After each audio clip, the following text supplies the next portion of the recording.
Nama Tri Sutrisno sudah tidak asing lagi di lingkungan militer dan dunia politik Indonesia. Ketika Indonesia memproklamasikan kemerdekaan pada 17 Agustus 1945, situasi di Surabaya menjadi tegang akibat kedatangan pasukan sekutu yang ingin mengembalikan kekuasaan kolonial Belanda. Untuk menghindari konflik yang semakin meluas, keluarga Tri mengungsi ke Kabupaten Mojokerto pada 20 September 1945 dengan menyewa kereta api barang. Pada tahun 1947, saat berusia 12 tahun, ia diangkat sebagai kurir khusus untuk Batalion 3 Tentara Keamanan Rakyat Wilayah Ponorogo yang dipimpin Letnan Kolonel Suprapto Sukowati. Selama menjalankan tugasnya, ia hampir 3 kali ditangkap pasukan Belanda, dengan setiap misi memiliki cerita tersendiri. Yang pertama, misi mengantar obat dan surat rahasia. Pada 23 Juni 1947 sekitar jam 9 pagi, Tri kecil membawa paket berisi 20 kotak obat penisilin, 5 kaleng baterai lampu senter, dan surat rahasia dari Komando Daerah Militer 6 untuk Komando Pasukan Kudus.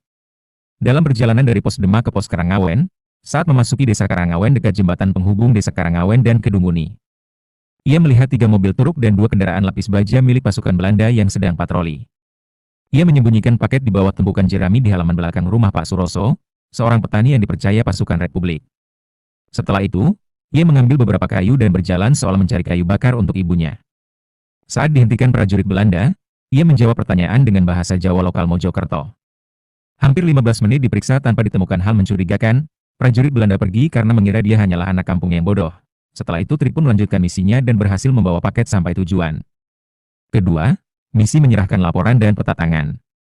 Pada 15 Agustus 1947 kira-kira jam 3 sore, Tri mendapat tugas mengirimkan laporan tertulis dan peta tangan mengenai posisi pasukan Belanda di Pelabuhan Tanjung Karang. Ia memilih melalui jalan setapak dan semak belukar, serta lahan sawah demi menghindari jalan raya yang dikontrol ketat oleh musuh. Ketika berada sekitar 500 meter dari Jalan Raya Kudus Pati, ia berhenti untuk istirahat dan mengamati situasi sekitar. Tak lama kemudian, 2 prajurit Belanda mendekatinya sehingga ia harus merangkak ke selokan kecil dan melewati semak belukar untuk menghindari kejaran.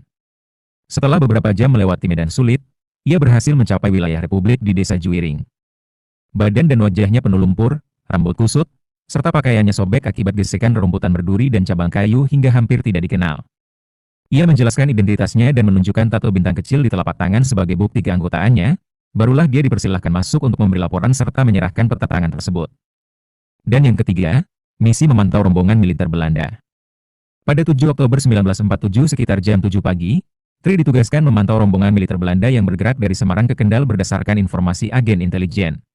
Saat beberapa prajurit melihatnya dan mendekatinya, ia menyembunyikan buku di dalam pakaian dan berlari ke arah pantai sejauh 800 meter untuk bersembunyi di balik bebatuan besar yang tertutup rumput tinggi dan semak belukar. Sekitar 10 prajurit Belanda bahkan menggunakan anjing pelacak untuk mencarinya. Selama pencarian